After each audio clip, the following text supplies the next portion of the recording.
pourquoi tu m'as fait venir? C'est bon, c'est bon.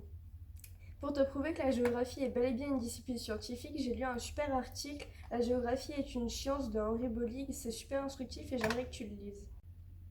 Ouais, pour que je puisse m'entendre dire que j'ai tort, hein, c'est ça, parce que je suis un historien, que je suis en L1 évidemment, que j'ai un esprit plus cartésien que le tien, et parce que je suis convaincu, contrairement à toi, que la géographie n'est pas une science, évidemment. Mais c'est bien là tout le problème avec vous au final, c'est que vous savez jamais utiliser vos propres arguments. Vous faites juste user de cet éternel argument d'autorité qui est de citer des chercheurs ayant écrit des bouquins il y a 1 ou 2 siècles. C'est tout ce que vous savez faire. Mais c'est normal qu'on les cite. C'est eux les fondateurs de la géographie, comme Vidal de la Blache.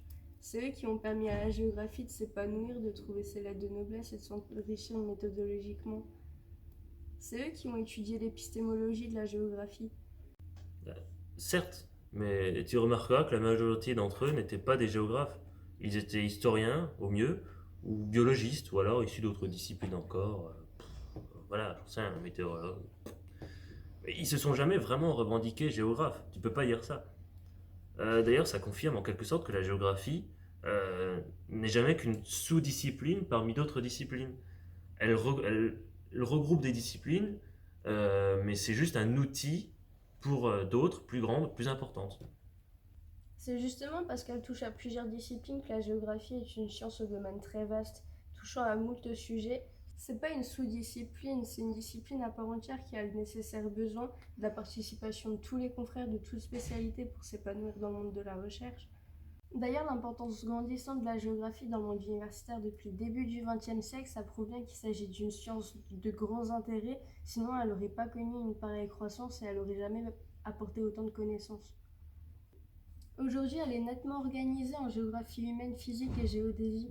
Ça prouve bien que c'est une science déjà bien développée malgré sa jeunesse, et on engage bien des géographes dans le milieu professionnel et dans toutes les strates de l'État.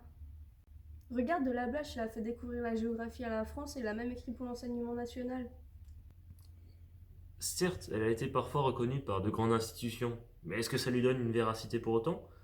Les institutions, elles ne sont pas qualifiées pour reconnaître si une discipline est une science ou pas. Elles utilisent juste ce dont elles ont besoin pour le moment présent. Encore aujourd'hui, d'ailleurs, si tu regardes le caractère scientifique de la géo, il prête à débat. Il y a des discussions qui animent des universitaires, et même sur Internet, tu as des forums qui se déchirent pour savoir si c'est une science ou pas. Et au final, le fait que sa nature soit remise en cause, encore aujourd'hui, ça prouve bien, en quelque sorte, que sa nature, son caractère scientifique, il n'est pas affirmé. Il reste à prouver au mieux, ou il est inexistant, ce que je pense. Mais c'est faux, on débat de plein de choses qui sont pourtant scientifiquement prouvées. On débat simplement de la nature scientifique de la géo parce que c'est une science jeune, c'est tout. Et forcément, certains se sentent menacés sur leur plate-bande, mais je peux t'assurer que dans quelques années, plus personne ne débattra de ça. N'importe quoi, toute manière. Mais tu vas où? Je vais manger. Je vais manger parce que je sais que j'ai raison. Et dernière preuve que j'ai raison, il y a des cartes de géographie, mais il n'y a pas des cartes d'histoire. Allez, ciao. Et le chef file